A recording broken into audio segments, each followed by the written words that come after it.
Nice one. Good one, Dana. All right. And they compete for trophies. You know, this isn't just for play. Of course not. not. This is harsh competition. All right, enough out of you. Set your DVRs. Never miss an episode of The Five. Special report up next.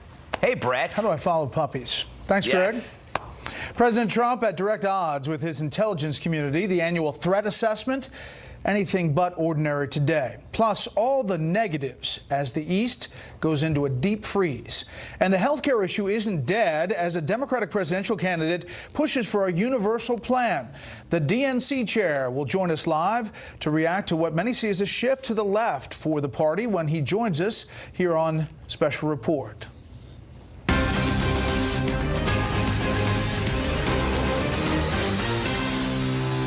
Good evening. Welcome to Washington. I'm Brett Baer. 6 intelligence heads laid out a stark assessment today on the threats facing the United States, while at the same time highlighting a divide between the president and the intelligence community over what is a real threat to our nation.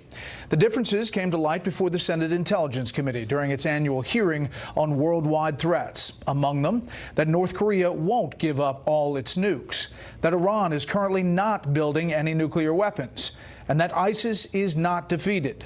This as leaders also warn China and Russia are in a race for superiority against the United States.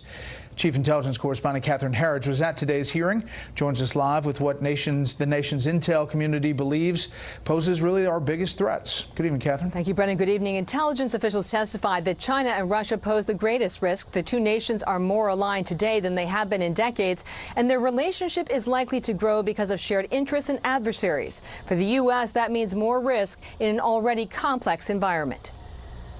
It is increasingly a challenge to prioritize which threats are of greatest importance. From Russia to North Korea and China, the Senate committee heard directly from senior intelligence officials. I think China writ large is the most significant counterintelligence threat we face. There still is a substantial military capacity that Kim Jong-un wields. We have been able to show effectiveness against primarily, in this case, the Russians as we take a look at our midterm elections. The director of national intelligence, who leads the 17 agencies, testified that North Korea would not abandon its most lethal weapon systems, an assessment that seemed to break with the White House. North Korea will seek to retain its WMD capabilities and is unlikely to completely give up its nuclear weapons. The CIA director was also pressed. Have you seen any change in their behaviors? I don't think I can point to any specific changes over the last couple of years. On Iran, evidence the Obama administration broke